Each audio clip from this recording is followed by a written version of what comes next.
billionaires consider this valuable, we probably all should listen up. Yeah.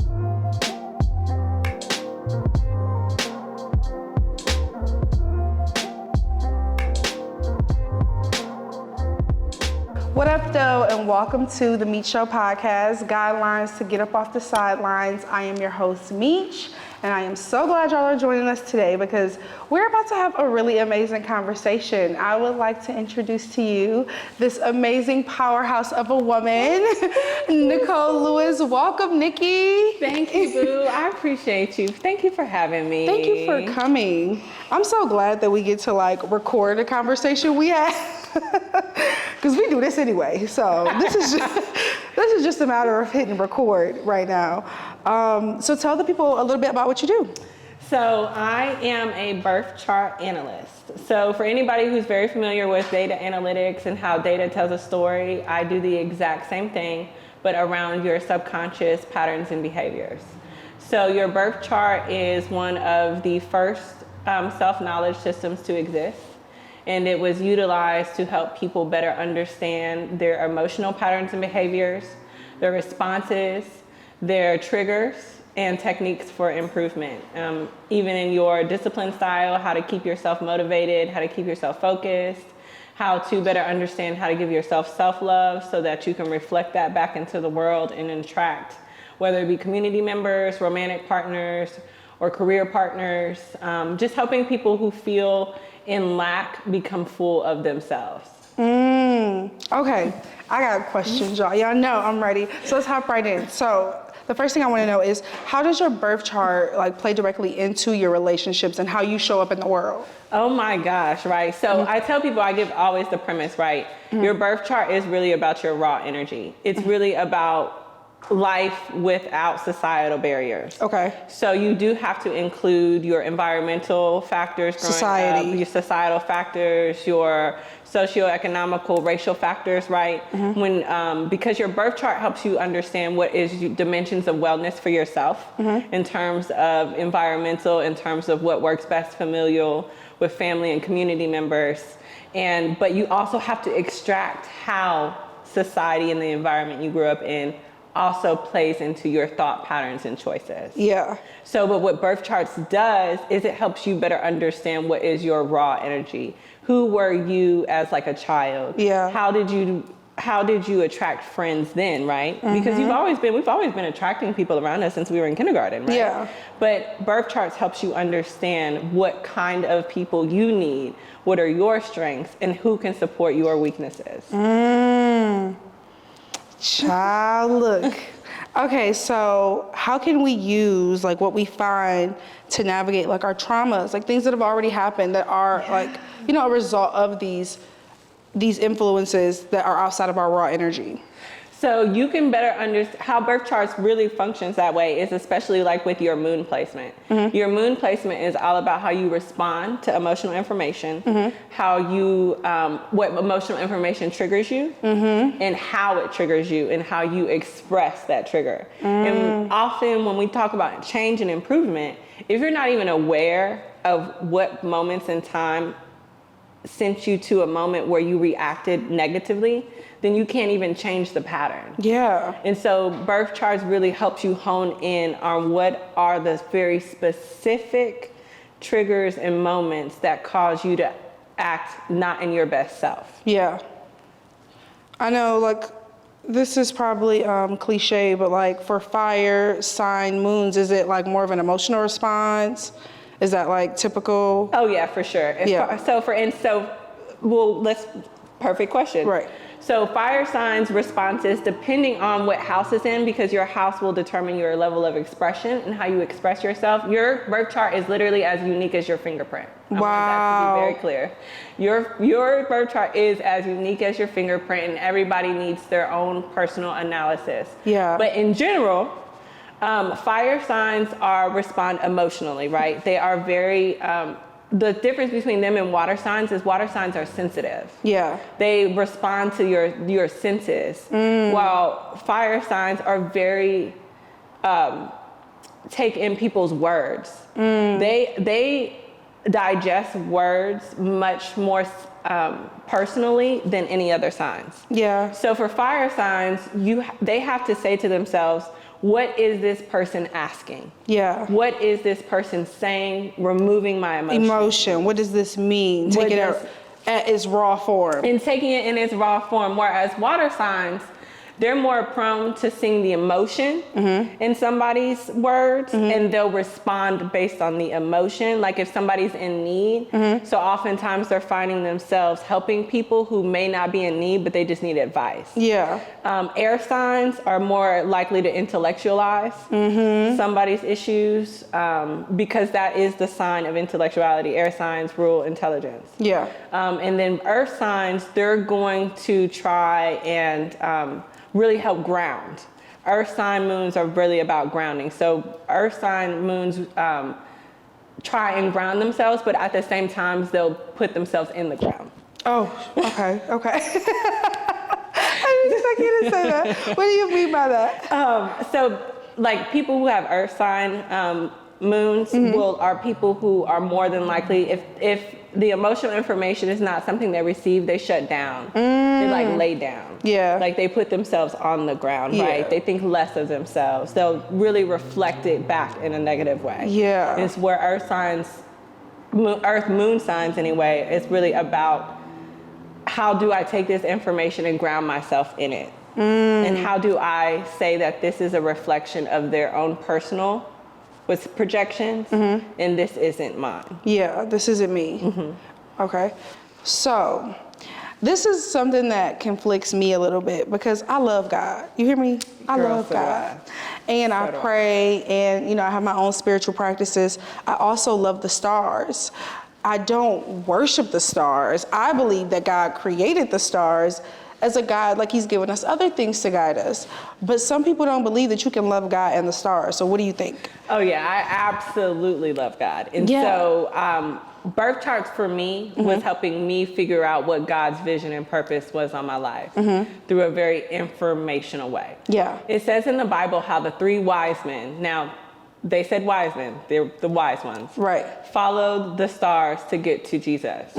I say all the time, anything that's created by God, it's God. God has divine power. God has divine purpose. So anything that God creates to me has divine power and purpose. Yeah. And I say all the time, the wise men understood it as an information system.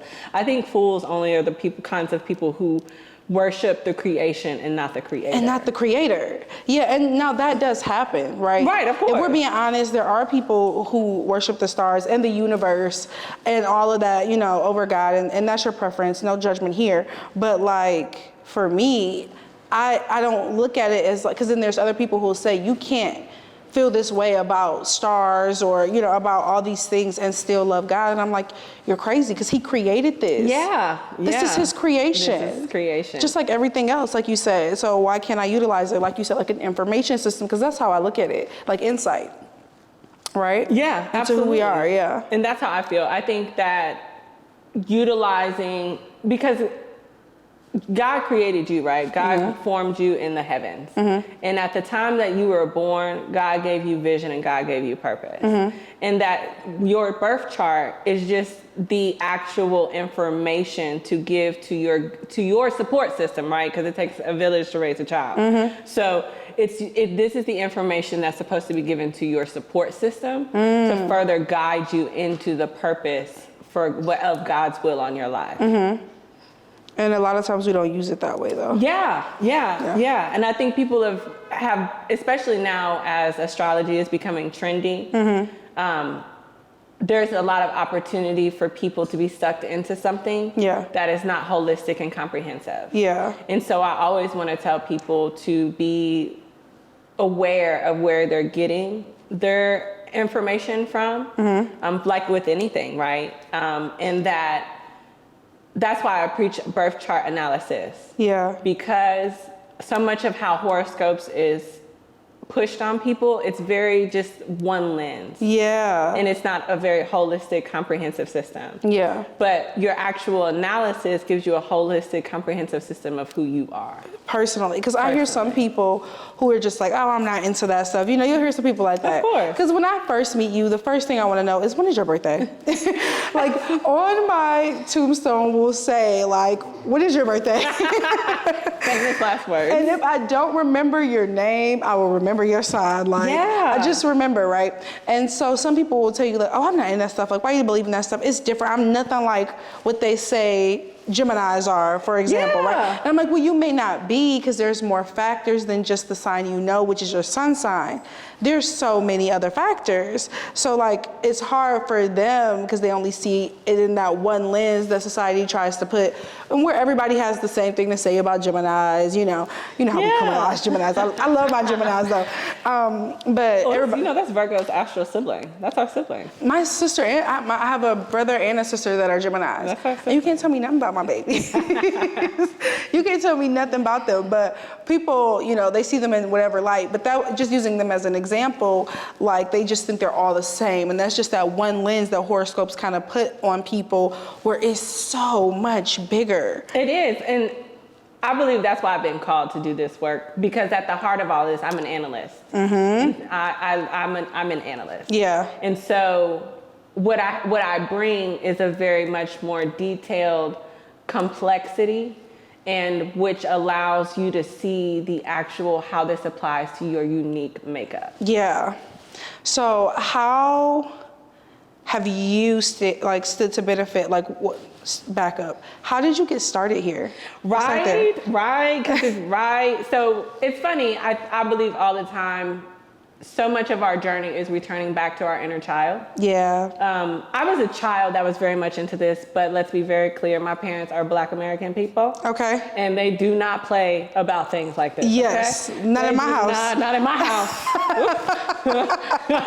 I know. And this is before even Harry Potter came out, so there was no like, I don't know where you think Hogwarts is, but it ain't in my house. But it's not here, okay? So I will say I was very young, being very spiritual, and it really freaked my parents out. Yeah. And so I just went on, did the normal thing. I was a logistics broker, very successful. If anybody's ever seen Wolf on Wall Street, that's what I used to do, but with trucks. I can and imagine. their freight. I know, right? But I had this money, but I was really unhappy. I was very unfulfilled. I was giving my money away to people who were taking advantage of me. Yeah. I still felt empty. Yeah. And because we live in a society that tells you that your work is your total encompassment, I thought maybe that I was just choosing the wrong kind of work. And so I went into doing work for the community, and though I was impactful, I still was unfulfilled. Yeah, something was missing. Something was still missing. Yeah. And I took a sabbatical after that, and I realized what was missing was me. Right? This is like something huge here. Right, what was missing was learning how to fill up on myself, learning how to look inside of myself to become whole, to become healthy. And I am, like I said, I'm an analyst at heart. So I'm not your most emotional, person you've ever met in your life. And so some people are amazing at being able to sit down, meditate, get all the answers that they need, have a holistic understanding of who they are, but that wasn't me. Yeah. And that is not me. Yeah. And so for me, I needed something that I could research. I needed tangible. Tangible. Yeah. I needed something information. And so when I discovered this concept of birth charts, and that you could research your makeup and how you operate and function. We have operations teams. We understand all of these concepts in a business very well. But how do you apply that operational system within inside of you? Do you know your own self-operating system? And so birth charts helped me better understand my own self-operating system, and I watched my life transform in terms of that I'm a giver, right? I understood I'm a giver. So I no longer had shame and guilt around the fact that I allowed people to take advantage of me, but that shame and guilt was washed away with, that you're a giver. Yeah. And that you, specifically people who have hard hard knock lives are a very soft spot for you. Oh, yeah. So now this is just something you know and that you have to be privy to. Yeah. To not be sucked into somebody's story per se. Yeah. And that was revolutionizing, right? Because Yeah. I was able to remove shame and guilt around so many personality traits that I had. It made me realize that I was wonderfully made by God. Yeah. But that circumstances in my life pushed me away from being able to take control of my own operating system. Yeah. And then I started to study and study and study, and I recognized that there are so many people who are financially successful, but very empty because they're very unaware of their own self-operating system. Yeah. And then I got with friends, you know, as you do, like, so hey, for guys, you know, I'm doing this thing. I'm starting to analyze people's social and emotional behaviors. And if you knew me when I was a logistics broker or when I worked for the community, I was always very gifted at being able to create common ground with people, and being able to see their strengths. Yeah. And putting them in positions to lead. Yeah. And do well, do bad, ask questions, and get support for their weaknesses. Yeah. And so I recognized, why don't I just do that with people's social and emotional behaviors? Yeah. And I can still be impacting people, I can still be helping people. And that's how I did it. And I just friends started telling other friends, and then people started coming to me, and now it's what I do. Now it's a whole thing. Yeah. So I like that, what you said about giving. I have that same heart. I have a heart of service. Yes. Serving feels so good to me. It does. Oh my God. Yeah. Like, of all the things I've ever done, serving feels so good. Giving feels like absolutely amazing to me. But having that heart without discernment, I've been taken advantage of. And I think that happens to a lot of people, and it turns them cold. It does. They're like, I'll never give anybody another thing in my life. I will never. They won't give a homeless person $1. They won't give they could have all the money in the world. They won't give a family member anything. They won't help people out because they're afraid of being taken advantage of. Yeah. But to have that awareness, when you can shift this to understand that some people are just takers and some people are just givers, and it's not necessarily malicious all the time, you know, and that you can maneuver in a way where it feels good and it doesn't feel like you're being taken advantage of, and you can discern that this is probably someone that you shouldn't give you shouldn't give to anybody without boundaries, but the boundaries you should put into place, you know, that awareness. And that awareness, right? And I think another big piece was that I used to have so much shame and guilt around not feeling like I was very emotionally in tune with myself or with others. But now recognizing that because of this weakness, is really not a weakness, it's really just an opportunity to allow myself to become vulnerable for people to come into my space to support me. Yeah, yeah. And so sometimes God will give us attributes and personality traits that are not for you. Yeah. They're for other people to come support you, because then you can see the goodness within others, and how that goodness of God can come together with other people to make something so magical. Yeah, it's not always for you. I find that in most things, that it's not for you. My gifts are not for me. You know, like a lot of things I do, they're just not for me. And that gives them a bigger purpose, and I'm happy about it, actually. But okay, this is what I want to know. So where do we start? Let's say all I know is my sun sign. I know I'm a Virgo child. That's all I know.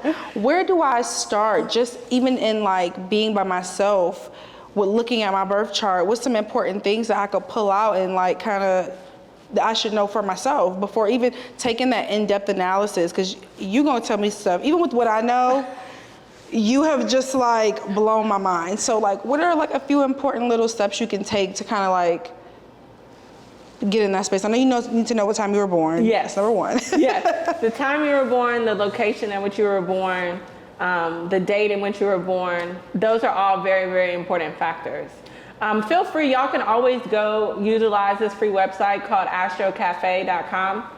A lot of people are always very iffy about those things. They really want you to use like the professional astro.com site. And if you know how to read a birth chart, I would suggest that that's the best. But again, I think for the masses, right, don't want to make this a career, Astro Cafe is a beautiful place to start. I'm not always the biggest fan of their interpretations, which is where, again, my analysis comes in. But that's where you can start. Yeah. And it can give you an idea of who you are, and you can just start to do your own research. Yeah. But your moon placement is probably, I would say, the most important aspect of your chart, because it is your mind, it is your internal world, and your internal world manifests your external world.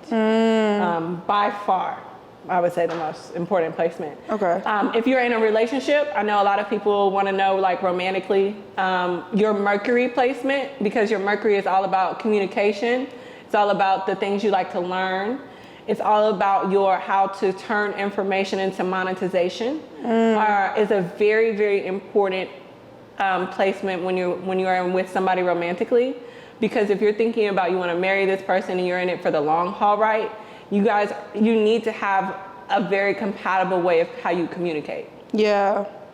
And that your communication style resonates with the other person and doesn't trigger that person, right? Yeah. Because how you communicate is they're either going to receive it or you're going to trigger. Yeah. That's no other option. Yeah. And there are placements that don't work well together. Yeah. In that way. And nobody's wrong. No. Nobody's It's just different. It's just different, and it's just incompatible. Yeah.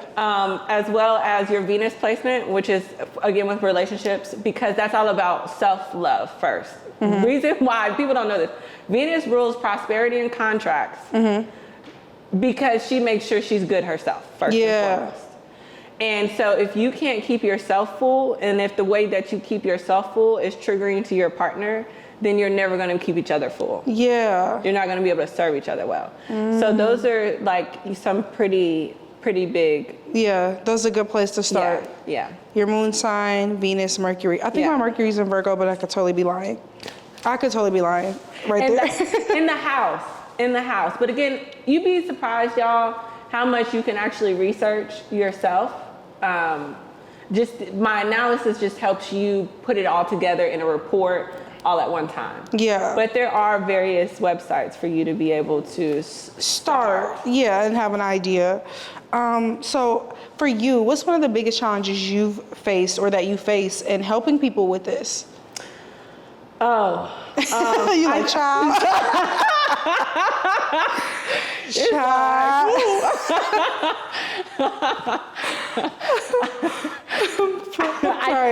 I'm trying not to curse. I'm crying. Okay, go ahead. I really think, for me, I always have to pray before I do a chart. Yeah. Because I never know how receptive somebody really is. Because oftentimes I'm dealing with people who are in a very sensitive place, right? Yeah. They feel lost. Vulnerable. They feel so vulnerable, right? They're so sensitive, and and I absolutely am so careful and thoughtful about that. Yeah. But it's the hardest part sometimes is figuring out how to say. I know some people will just shoot you straight, right? Yeah, They'll just that's shoot you me. straight, and I don't really. I appreciate that. Yeah, I like that. But I'm very thoughtful and careful how I deliver the truth, right? Because often when people come to me, they're like one step away from feeling like this is too much. This is too much. Yeah. And also putting it in a way and making the report in a way that they can receive, right? Because before this, they don't know any of the things I'm about to tell them. Yeah. Or that they know, but now their memory is starting to go off and dots are being connected, right? And so now they're feeling overwhelmed. Yeah. And so navigating that with them, right? And recognizing when they're starting to be overwhelmed and then asking the question, is there something you want to discuss? And, really just being very sensitive. Yeah. Because as I was saying before, I'm not the most emotional person in the world. Yeah. So the biggest challenge has been me becoming very sensitive. Yeah. Very thoughtful and making things careful. palatable, but I still got to tell you the truth of what this is. Yeah, but saying it in a way that removes all shame. Yeah. Saying it in a way that removes all guilt and all embarrassment. Yeah, but this is just what it is. Yeah. Yeah. That does seem difficult to navigate. I don't know if I could do that. God knows what to give you. Because I'm a very straight shooter. Like, just tell me what it is straight up. Like, I can take emotion out of whatever. We can deal with the emotion later, but like, what is going on, Right. That's me. So this seems Those are my easiest clients. Yeah.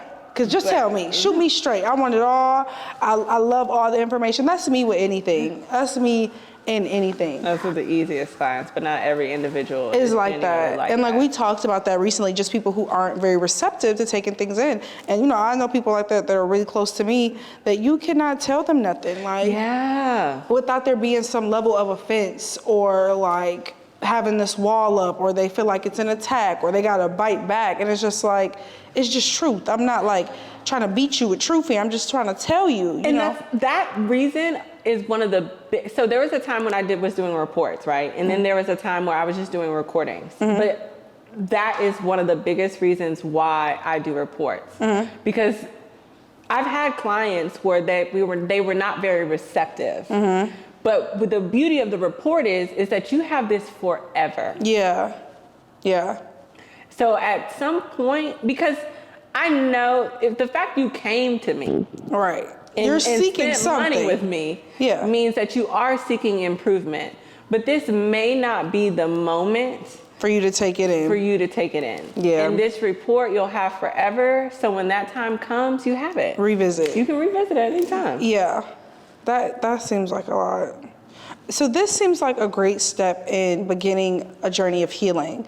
I am like a healaholic. I gotta put that on a t-shirt.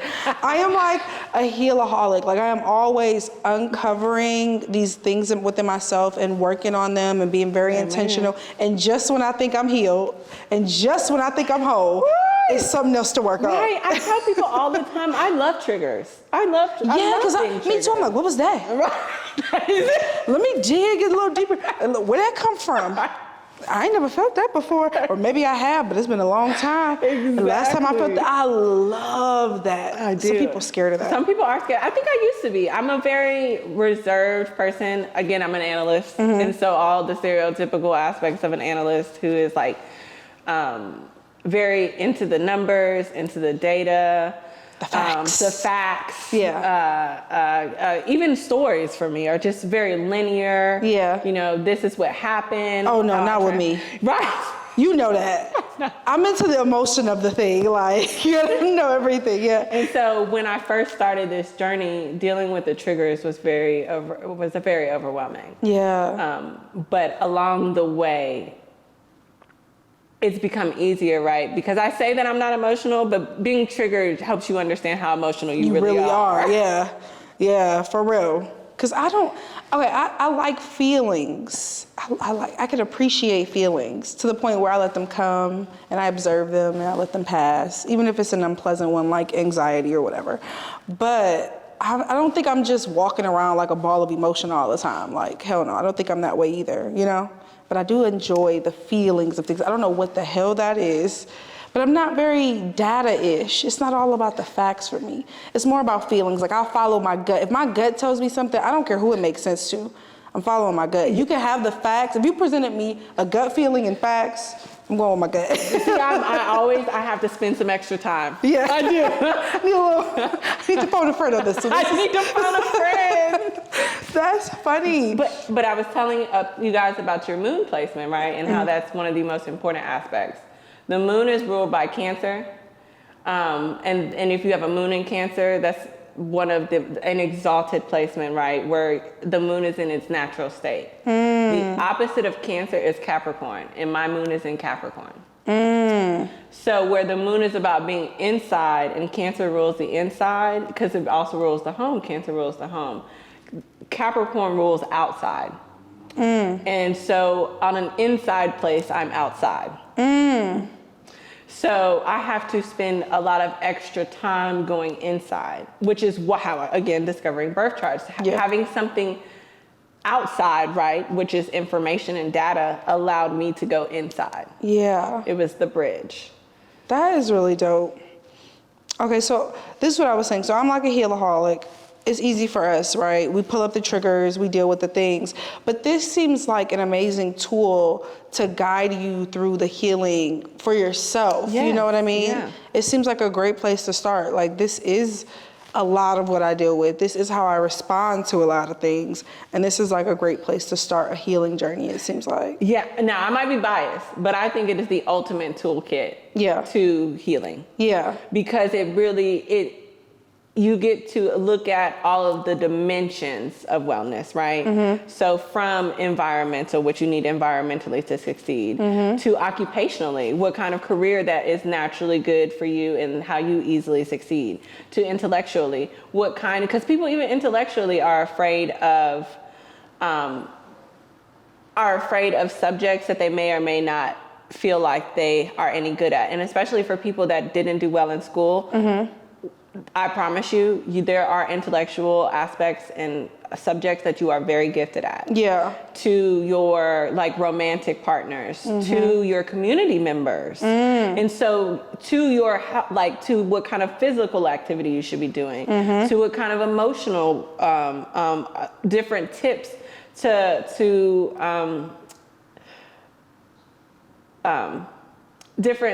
to increase your emotional awareness and tips to increase your mental awareness. All of it is in there. Yeah. And so it's really the perfect place to start in gathering what is your wellness journey in your wellness journal. Because it's just like every part of you. Yeah. Bringing every part of you in, and looking at it and dissecting it. Oh, I love that. I can't wait to do my birth chart, child. I can't wait to see. So, what's been your greatest teacher? Oh, my goodness. God, first and foremost. God has been my greatest teacher in being patient. I am not a very patient person.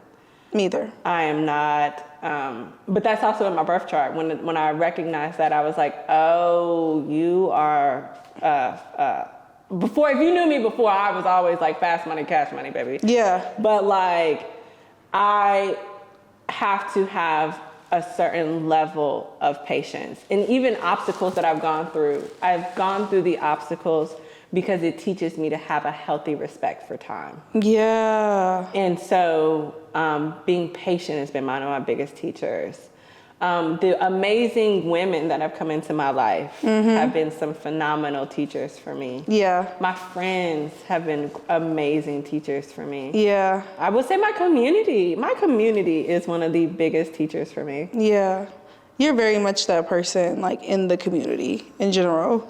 Because a lot of people, we all here, but they're not all in the community. You know what I mean? To even have the community be able to teach them something. But that's amazing. I don't know what patience has taught me. It probably got a little more teaching to do. That's the problem. I didn't even start to go through that journey until I hit 29. Yeah, and I'm right there, right there. Because while I do respect time and I'm learning to respect time more, I do want things to work the way my timeline. Right. What I have in mind. Right. Yeah. Right, but I'm really learning how much God's timeline is it's so much better. More abundant. It is. Than our timeline could have ever given ourselves. Because I can't even think of it in that way. So by the time when he gives it to me his way, I'm like, oh, it always takes hindsight to be like, oh, I needed that to happen for this, and then this had to take this long so I could get, I always get it in hindsight. So I try to, in the present moment, remember that you'll get this in a minute. Appreciate it now, but. Yeah, and I think about how many things I've wanted that God didn't give me, and how I'm at this point where I know God wants me specifically, and I think so many of us, to become wealthy, but I don't think you could become wealthy without being well. And so we are on this wellness journey to prepare us for the wealthy, to becoming wealthy, so that we don't lose it, so that we are actually able to build and to grow people, we're able to grow communities, because we are well. Yeah, because it will overtake you. It's so funny. I prayed a prayer this morning. I was writing it down of capacity. just to be able to withhold the things that I'm asking for. And then I also always pray, God, don't give me what I'm not ready for. Because I know I come to you in 10 minutes to say, Lord, please just give me this, right? But then the very next thing I say is, Lord, don't give me what I'm not ready for, because I never want the gift to get me.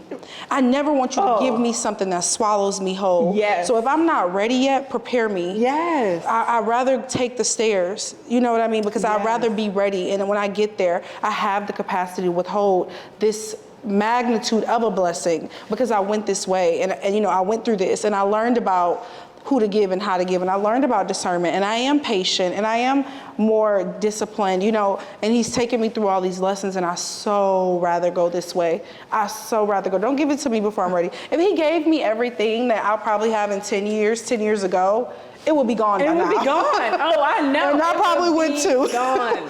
Me and it will probably not be here. It'd be gone. Or you have it, right, but you're still not fulfilled. You're still not happy. And that's the worst. I see people who have abundance in monetary gain, money and things, but they are absolutely unfulfilled, and they're so unhappy, because to get to that pinnacle of success and still not feel fulfilled, you feel like, can I ever get it? Because it's not an outside thing you can bring in. No. It is already within you. Yeah. It's not something you can pull. It's not something you can buy. It's not something you can achieve. Yeah. That comes from within. And so to reach there and never have had it, you feel like, damn, does it exist for me? Can I ever have this? That's real. And that's depressing. And that's why some people kill themselves. Absolutely. You know? The highest rate of suicide is amongst the wealthy. Yeah. By far. Yeah. And the amount of drug use, just trying to numb the pain. I know what it feels like to want to numb pain,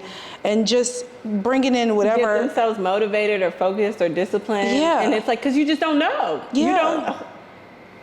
You don't even know. You don't know. What does that look like from within? No, exactly. Because the monetary, you can about add that up. If you know what I mean? In a sense where if I do this and I do this, there are pathways to success you can follow. If I work hard enough, if I make the right investments, if I do this, I can get there.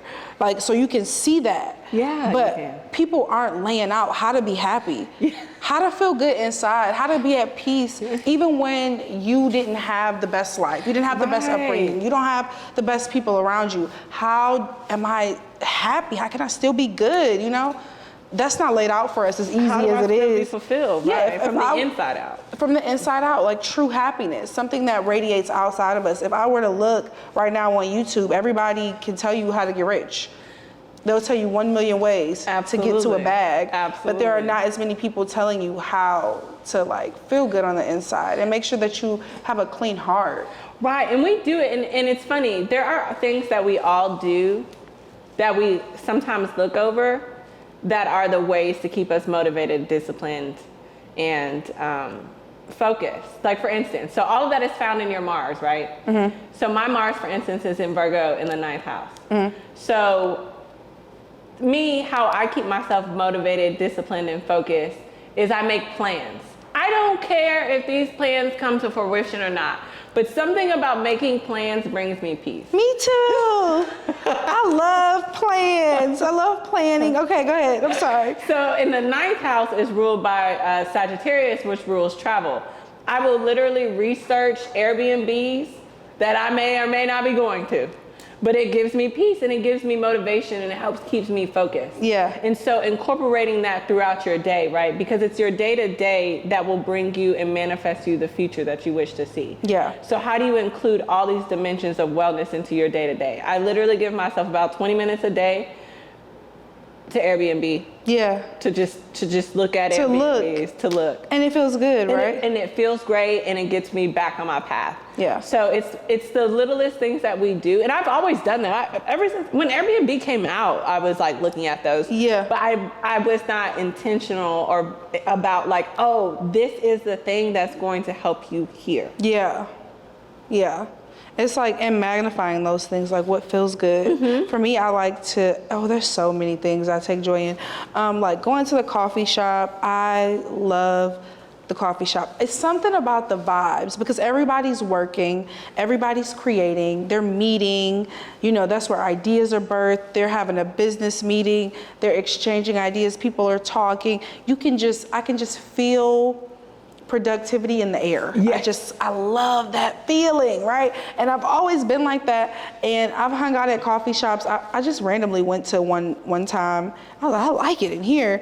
And I just go explore all over town by myself. And even though that sounds simple and not so interesting to someone else, I like it. I like going to the spa. I love going to the spa. Yeah. I love doing things like that. Like writing, I journal every day.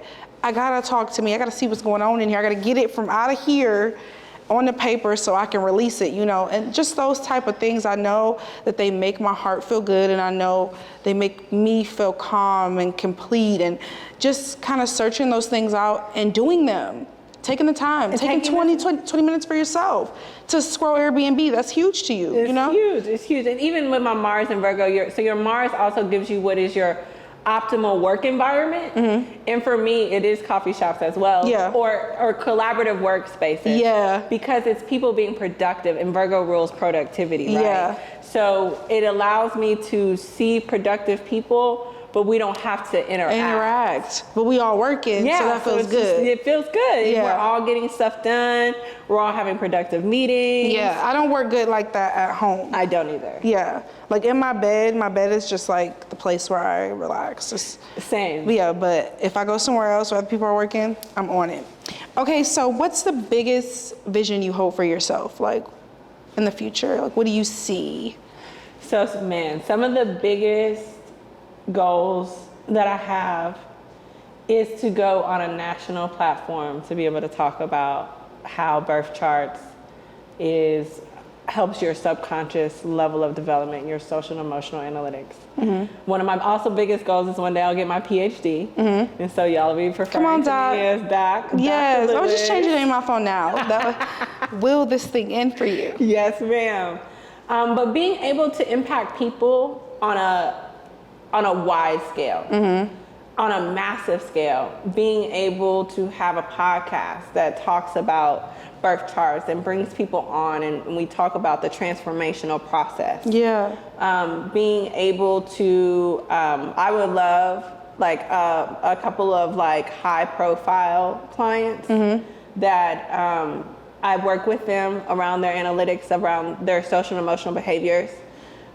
Just to further, again, show how necessary it is, right? JP Morgan has a quote. It's JP Morgan. JP Morgan. Now.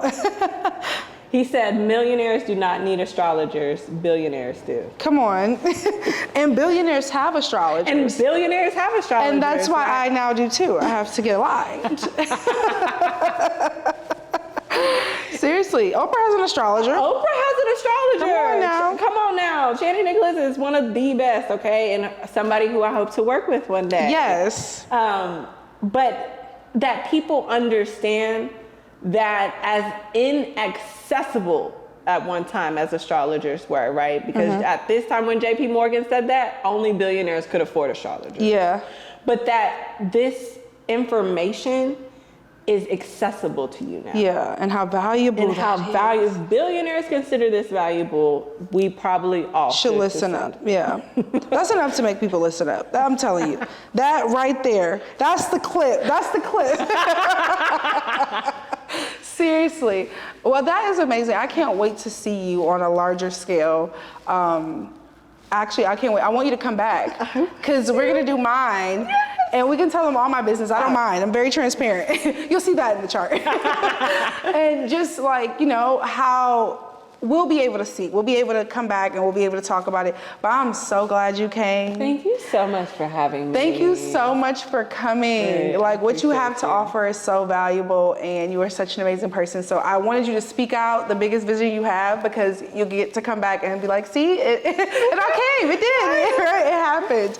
Well, thank you so much. Thank you guys, thank you as always, for listening. Hit like, hit subscribe, hit share, come back. We're here each and every Monday dropping jewels. And until next time.